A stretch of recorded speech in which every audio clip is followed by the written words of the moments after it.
Hello. Welcome to Parenting with DBT, our validation segment. Oh, okay, let me just. Oh, it's going downhill, folks. It's going downhill. Okay. Um, Parenting with DBT. Adolescents, for the most part, their number one skill, especially if they've been to a treatment center or a partial hospitalization or intensive outpatient, they're going to be all about tip. Okay, that's going to be the skill that they like really, really drill. The second most popular one is going to be Dear Man, and they're going to do that a lot. Parents, it's all about validation. Validation is the skill. So let's talk about what validation is. So obviously there's this idea of empathy that we always talk about, and empathy is to be able to put ourselves in somebody else's shoes and like be able to feel for them. What is important to know though is that just because we put ourselves in somebody else's shoes and we feel for them, that's more of a personal experience. We don't do anything for the other person unless we can express that empathy to them. And I'd like to think of validation as explaining empathy to a person in which that they understand your empathy and they feel it.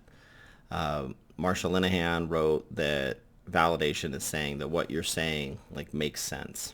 So validation basically is where we take something that somebody says or does and we respond to it in a way that has them feel heard and they feel like what they're expressing makes sense and that it's valid.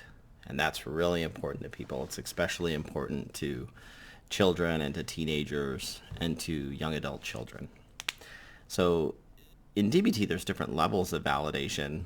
And on a later video, we'll get into like what all 6 of them are and how they can come into play. But the most important thing you can do as a validating parent is you can really focus much more on trying to understand where your kids are coming from instead of trying to be constantly teaching your kid about life through your advice. Uh, the parent that is infinitely more successful is the parent that's listening and that is trying to gain some understanding from their loved one. Uh, Even if we don't understand where our loved one's coming from, we can listen to the very best of our ability. And just the sheer fact that we're trying to understand works, and there's a validating component there.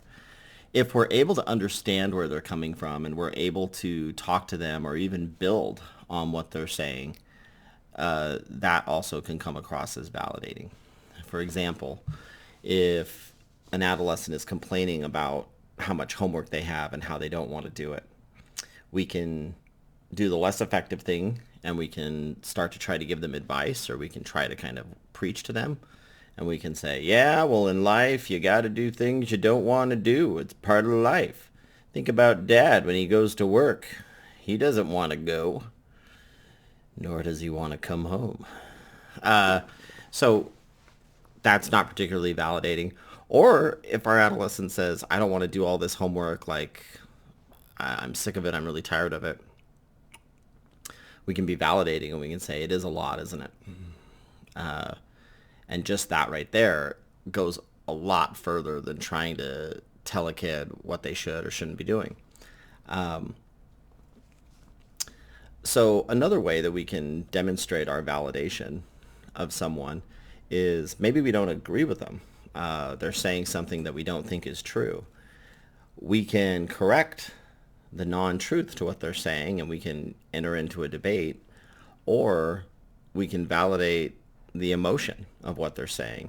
And this would be called validating the valid as opposed to validating the invalid. When we validate the invalid, we take things that don't make sense and we try to tell them that that makes sense, and that creates more confusion.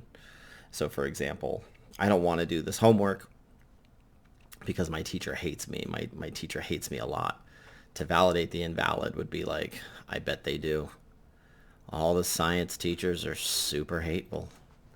And that's what we want to avoid, because we help our kids enter into this kind of false reality of what's going on, and then they can't solve any problems because the answer is that they need to study science more, but now they think that it's hopeless because a teacher has it out for them when they really don't.